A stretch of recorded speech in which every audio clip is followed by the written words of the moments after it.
Welcome back guys. शुरू करते हैं। चन्मो खुशामदीद। हम क्या पढ़ रहे थे? हम वारंट ट्रायल पढ़ लेते हैं। पुलिस रिपोर्ट वाला भी समझ लिया, विदाउट पुलिस रिपोर्ट जिसे कंप्लेंट कह सकते हैं आप, वो भी समझ लिया। पुलिस रिपोर्ट पर 6 धाराएं क्यों दे रखी हैं?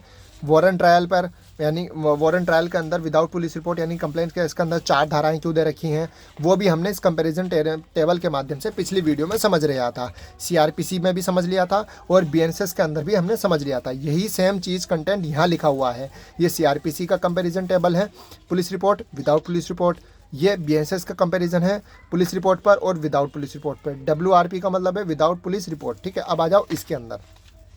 कंक्लूजन ऑफ द ट्रायल, कहने का मतलब ये है जब वारंट ट्रायल स्टार्ट हुआ, पुलिस रिपोर्ट पर स्टार्ट हुआ और 243 तक अगर पहुंच गया है आपका, यहाँ पर आपका एविडेंस भी हो गए और प्ली ऑफ गिल्ट भी हो गया, चार्ज फ्रेमिंग भी हो गए, डिफेंस एविडेंस भी ले लिया, तो इसके बाद जो डायरेक्ट स्विच होता है वो जाता है आपका यहाँ पर। क्या दे रखा है? Conclusion of table.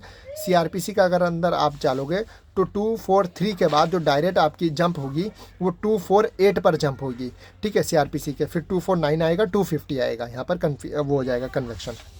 बीएनएसएस की बात करूं, ऑन पुलिस रिपोर्ट पर करूं तो 266 के बाद जो धाराएं पे जंप होगा वो डायरेक्ट जंप होगा 271 पर, 272 पर और 273 पर। अभी बता रहा हूँ पूरी डिटेल। ठीक है, ये तो हो गया इसके साथ। कहने का मतलब ये है यानी कि 238 सीआरपीसी की जो धारा है 238 टू 242 जो कि पुलिस रिपोर्ट पर है, तो इसके बाद जो डायरेक्ट जंप होगा वो जंप होगा कहाँ पर? 248, 249, 250 यानी कि कन्विक्शन पर पहुंच जाएंगे हम। विदाउट पुलिस रिपोर्ट पर अगर हम जंप करें, 244 का कंप्लेन केस था, प्रोसीडिंग वगैरह सब कुछ चली। 247 के बाद जो जंप करेंगे हम, 247 के बाद जंप करेंगे 248, 249, 250। ठीक है, अब आ जाओ बीएनएसएस पे। अगर हम बीएनएसएस की बात करूँ तो यहाँ पर विदाउट पुलिस रिपोर्ट यहाँ पर जो दे रखी है इन्होंने 267, 268 ये जो दे रखी है विदाउट पुलिस रिपोर्ट पर धाराएं।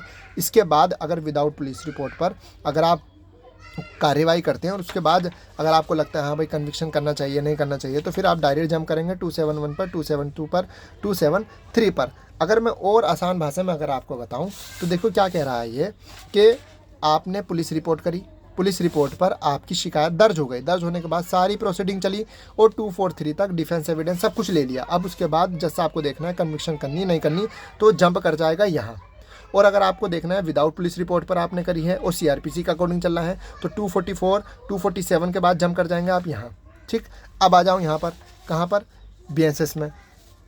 पुलिस रिपोर्ट पर बीएनएसएस के अकॉर्डिंग अगर आपको चलना है तो जो 266 के अकॉर्डिंग है पुलिस रिपोर्ट पर जो भी कार्रवाई है उसके बाद जंप कर जाएंगे आप इन 3 सेक्शन पर।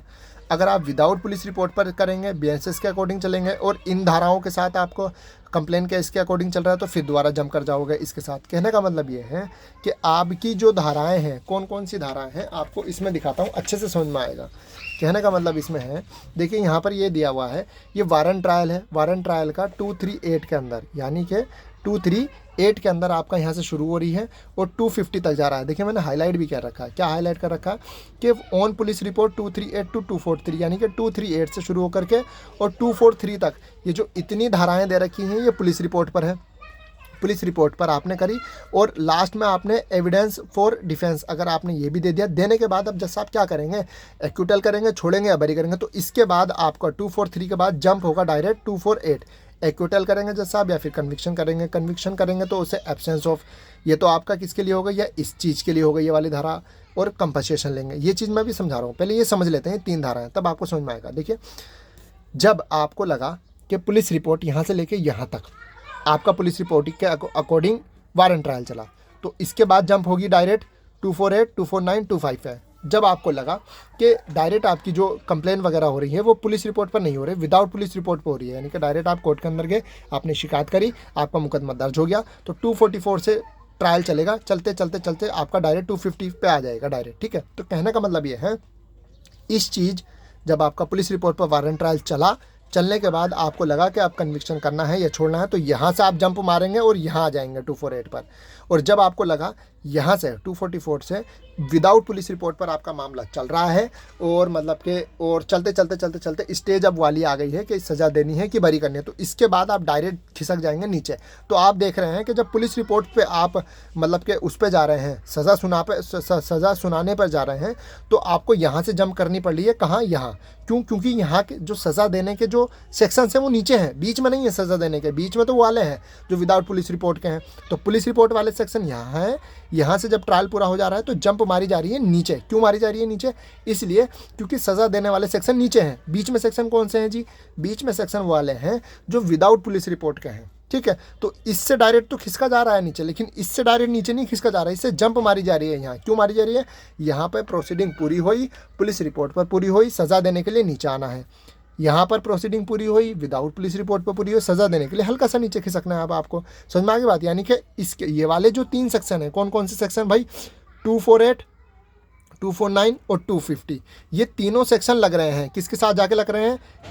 इस वाले सेक्शन के साथ में विदाउट पुलिस रिपोर्ट पे, और यही तीनों सेक्शन लग रहे हैं इस वाले सेक्शनों के साथ में जाकर। क्यों लग रहे हैं? क्योंकि इन 3 सेक्शनों के अंदर ही बताया गया है। क्या क्या बताया गया है अब समझते हैं। एक्विटल और कन्विक्शन। जब सब कुछ समझ लिया, विदाउट पुलिस रिपोर्ट पर भी और पुलिस रिपोर्ट पर भी, जब हमने पुलिस रिपोर्ट पर जो भी सेक्शन हमें दिए गए थे वो सब कुछ हमने समझ लिया और प्रोसीडिंग वगैरह पूरी हो गई, पुलिस रिपोर्ट पर भी और विदाउट पुलिस रिपोर्ट पर भी।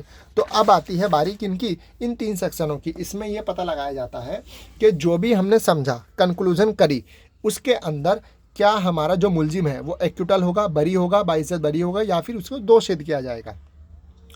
अगर उसको एक्विटल करा जाता है यानी कि उसे छोड़ा जाता है तो कोई बात नहीं। अगर उसे कन्विक्ट किया जाता है, कन्विक्शन किया जाता है, यानी कि कन्विक्शन किस धारा में हो रहा है? देखो सीआरपीसी के अंदर 248 के अंदर हो रहा है, और अगर हम बात करें बीएनएसएस की तो कन्विक्शन किसके अंदर हो रहा है? 271 के अंदर हो रहा है। अगर कन्विक्शन 248 के अंदर हो रहा है तो हमें कुछ बातों का ध्यान रखना है। किन बातों का ध्यान रखना है? 211 सीआरपीसी, 325 सीआरपीसी और 360 सीआरपीसी। अगर 248 के अंदर हम कन्विक्शन कर रहे हैं, वहीं सेम चीज़ यही 248 अगर आपका आ जा रहा है 271 के अंदर, तो हमें फिर दोबारा 3 सेक्शन का ध्यान रखना है। जो 211 है वो 234 है, तो 325 है वो 364 है, जो 360 है वो 401 है। अब ये क्या कह रहे हैं? अगर आपको लगता है कि इसने जुर्म करा है एक्यूज़ ने, तो उसे आप क्या कर रहे हो? कन्विक्स कर रहे हो। तो कन्विक्स करते टाइम इन 3 सेक्शनों का हमें ध्यान रखना है। जो ये कि 3 सेक्शन हमें डिफाइन करे गए हैं 271 के अंदर। ये 3 सेक्शन क्या कहते हैं आपका? ये 3 सेक्शन 271 के अंदर क्या कहते हैं?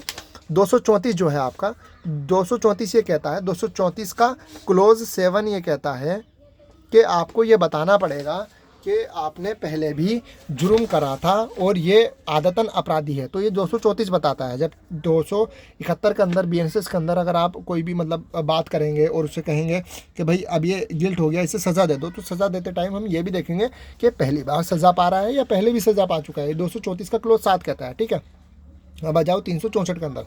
मान लो ट्रायल आपकी कोर्ट के अंदर चला, चलते आपको लगा अब सज़ा देने का टाइम आ गया।